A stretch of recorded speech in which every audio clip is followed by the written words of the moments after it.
Hello, my name is Juniper, and I'm 37 years old. I never thought I'd have a story like this to share, but here it is. Get ready, everyone, because it's quite a ride. One sunny afternoon, my in laws, Margaret and Julian, came to our house after a long awaited vacation. They had always wanted to visit America, and I was happy to have them stay with us. Since they lived in France, we didn't get to see them often. From the times we did spend together at family reunions and chatting online, I thought everything was fine between us. But I was wrong. Without me knowing, my mother-in-law and father-in-law were planning something bad to hurt my daughter and me, and I didn't realize it for a long time. I had no idea their visit would uncover a hidden layer of bitterness and hostility behind their friendly appearance. "How are you?" "I'm good, Grandma." "Hi, Grandpa." "How was your flight?" "It was tiring." "I'm really exhausted." "I need a nap." "Not before you have some refreshments first." "Ah, Juniper, you spoil me." "Hello, Mom. Hello, Dad. I'm glad to see you're doing well." "Yes, yes, my son. We made it. Thank God." "Hey, speak English, you two. We want to be part of the conversation too." This is just your cue to brush up on some French, dear. From this conversation, you'd think we were just a big, happy family.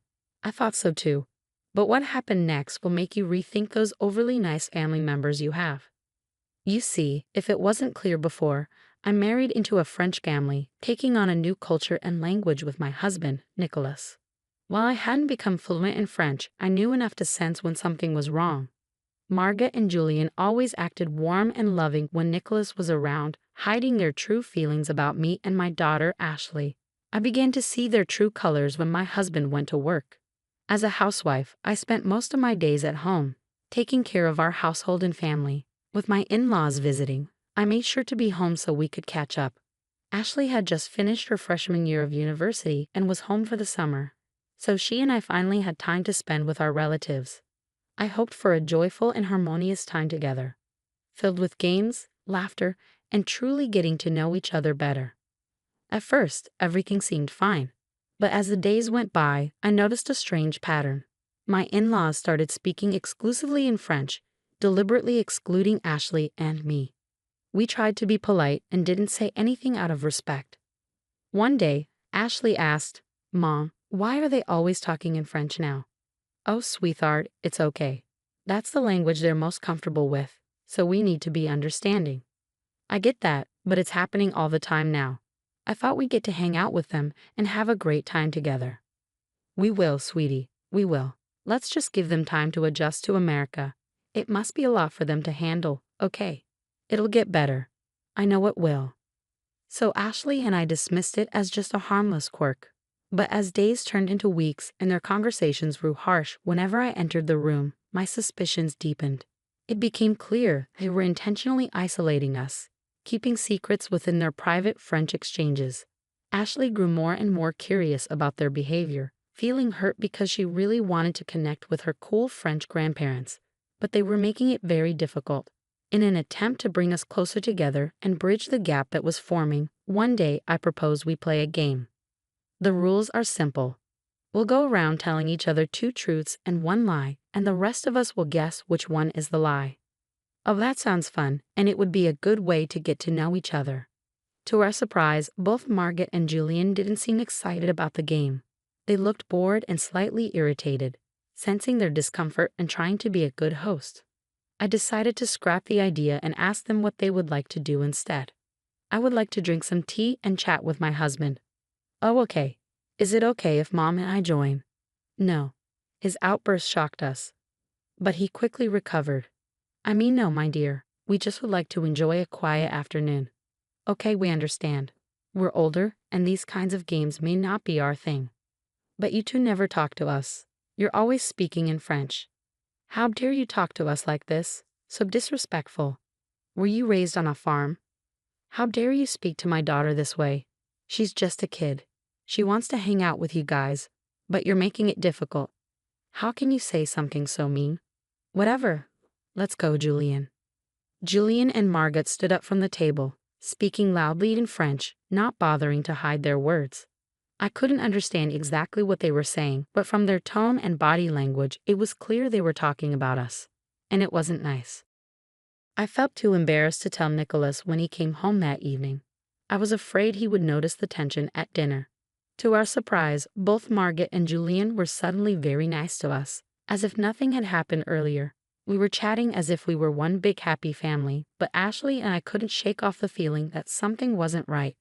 Days later, fueled by curiosity and feeling betrayed, I decided to take action. While Margaret and Julian chatted in the living room, I discreetly reached for my phone and hit record. With shaking hands, I captured their voices and words, hoping to uncover the truth hidden in their secret conversations. After successfully recording their voices, I gained confidence. One day turned into 2, then 3, then 4, and soon I had collected recordings of their conversations spanning a week. I carefully gathered evidence, documenting whenever they spoke. I only had basic knowledge of French, so I couldn't understand everything they said. But as I listened repeatedly, I caught some rude words. I was afraid of what I might find if I translated everything, but I knew I had to uncover the truth. Luckily, I had a friend who spoke French. Camille was from Senegal and moved to the States as a baby. Although she grew up as an American, her immigrant parents made sure she could still speak her native language. She was the perfect person to help me decipher the information. I called her and asked her to come over. Once she arrived, I took her to the back of the house so Margaret and Julian wouldn't see her. Camille and I found a moment alone outside to talk. I poured my heart out to her, sharing all the strange behavior and my growing suspicions. Camille was incredibly supportive, promising to help me uncover the truth. From what you're saying, it sounds like they're talking about some shady stuff. But don't worry, I'll do my best to help. Thanks, love. You're a lifesaver. Just being a best friend. As I played the audio for Camille, her face went pale, and she started trembling. Camille, what's wrong? I can't breathe. Panic attack. She was gasping loudly for air, and I started to feel scared too. I never expected her to be so overwhelmed by what she heard. Fear gripped me as I tried to calm her down, doing my best to provide comfort. I hurried inside to get a glass of water and helped her lie down in the cool shade to calm down. I served her and massaged her skin until her attack subsided. Thankfully, I managed to help her without raising suspicion from Margaret and Julian, who were probably still gossiping inside. Ashley happened to be near her bedroom window and overheard the commotion. Worried, she rushed downstairs to check on us. I explained what happened, telling her that I secretly recorded her grandparents and it was so disturbing that it caused Camille to have a panic attack. We were both horrified by what we might uncover when Camille was ready to talk. Once she had fully recovered and was safe in my bedroom with Ashley, Camille apologized for her reaction. Don't you dare apologize. You did nothing wrong. What matters is that you're safe now. Julian and Margaret didn't see you.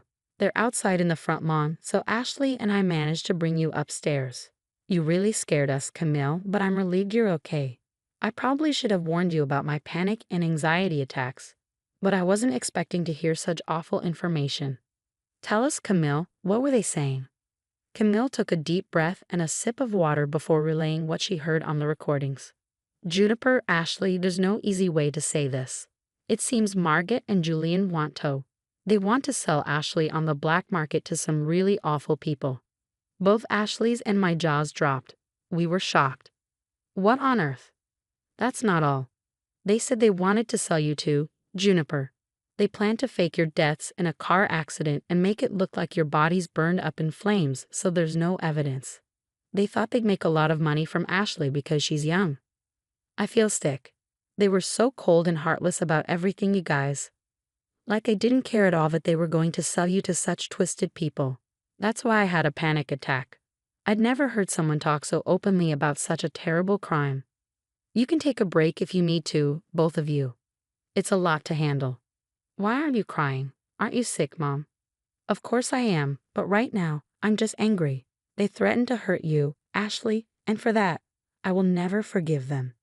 They said more awful things, but I'll spare us the details, at least for now. Camille, Ashley, and I felt extremely scared and sick. We couldn't believe we'd been living with criminals for a month. I was filled with rage. I wanted to confront them, but Camille stopped me. June, I understand you're upset, but you can't go down there and confront them. What do you mean? They threatened my daughter's life. I know, Juniper. I just don't think it's safe for you to confront them without a plan. You live with these people. Who knows what they might do if they feel threatened? You're right. We have an advantage because we know their plans.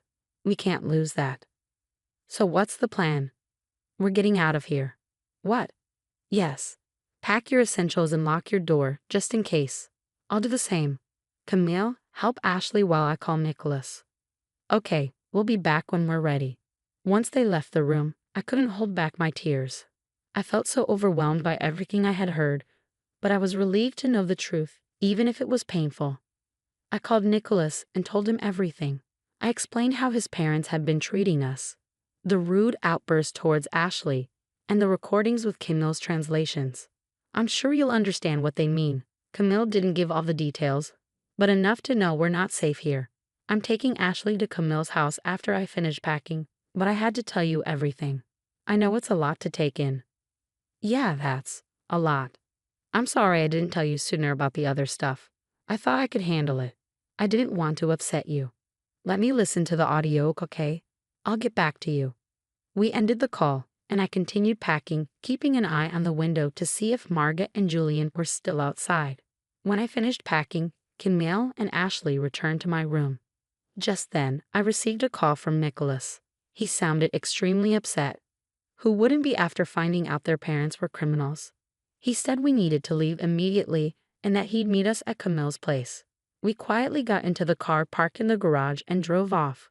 Margaret and Julian saw us leaving and called me, but I ignored the phone. Once we arrived at Camille's house, I called the police and directed them to Margaret and Julian's house. 30 minutes later, Nicholas arrived at Camille's place. We hugged and cried for a while Camille updated us on the police raid. The police had arrested Margaret and Julian. Nicholas explained that before coming to Camille's, he had stopped at the police station to give them the evidence I had sent digitally. With the evidence, it was easier for the police to handle the case. Although we weren't there to see it, I'm sure Margaret and Julian were shocked as the police stormed into our home. They were swiftly arrested due to the serious crimes they were accused of. The once proud couple now stood exposed as the criminals they truly were. News of their arrest quickly spread throughout the community, causing shock and disbelief among our acquaintances and neighbors. It was surreal to experience such a dramatic event in our ordinary lives. The revelation of their involvement in human trafficking shocked the town, destroying the image of respectability they had carefully crafted over the years. The legal proceedings were difficult, but the evidence I gathered helped build a strong case against them. Their actions were exposed in court, leaving no doubt about their guilt. The jury, horrified by their crimes, unanimously found them guilty on multiple charges related to human trafficking and conspiracy. As the judge delivered the verdict, there was a sense of relief and satisfaction in the courtroom. Margaret and Julian, once respected by Nicholas, Ashley, and me, now faced the consequences of their actions. They were sentenced to long prison terms and would also face trial in France, where laws regarding such crimes are stricter. This meant we wouldn't see them for a long time, and given their ages, they would likely spend the rest of their lives behind bars. They were considered a serious threat to our family, and their sentences ensured they would be kept away from society. Good riddance. Their arrest and conviction made national news, serving as a warning to others who thought they could commit such crimes without consequences. It was a victory for justice and a reminder that everyone is accountable under the law. While the legal process dealt with their crimes, Ashley, Nicholas, and I focused on healing and rebuilding our lives. The betrayal by Margaret and Julian left lasting scars, especially for Nicholas. But we stood together, supporting each other as we navigated the aftermath of their arrest and worked to overcome the trauma we had endured. Our bond grew stronger through it all. Ashley, how are you feeling these days? You've shown incredible strength through everything, I asked, breaking the heavy silence that filled the room. Ashley took a moment to gather her thoughts before responding, her eyes reflecting a mixture of resilience and vulnerability. Honestly, Mom, some days are still really tough, but overall, I'm feeling better. Therapy has helped a lot, and expressing myself through art has been therapeutic. I still have moments of fear and doubt, but I'm learning to cope with them. Nicholas reached out, gently squeezing Ashley's hand in support. We're so proud of you, Ashley. You've handled this with such courage and grace. Remember, we're always here for you, no matter what. I nodded in agreement, feeling a swell of pride and love for my daughter. Yes, Ashley, we're here to support you every step of the way. We've come a long way, but there's still healing to be done. Let's continue to lean on each other and move forward together. With renewed determination and a shared sense of resilience, we embrace the challenges ahead, knowing that as a family, we could overcome anything. It hasn't been easy, Mom, but I'm making progress. Art has become my safe place, a way to express and let go of the pain. And therapy is helping me see things differently and trust again. We're so proud of you, Ashley. Your strength inspires us every day. We're here for you always. That's right, sweetheart. We're in this together, supporting and lifting each other up as we move forward. We've come a long way, and our future looks brighter. Thank you both. I don't know where I'd be without your love and support. We've faced challenges, but we've grown stronger. Now we have the chance to take back our lives and make a positive difference. Absolutely, my love. We've faced the darkest of times, but we've emerged stronger than ever. We won't let others' actions define us. Together, we'll build a future full of love, happiness, and fulfillment. We're a family, unbreakable. We've proven that. Let's keep supporting each other, healing, and building the life we deserve. We're stronger than ever, and we'll embrace every opportunity. The conversation was filled with a mix of emotions, from past pain to hopeful anticipation. As we continued our journey, we found comfort in each other, knowing we could overcome anything together and create a life of love and joy.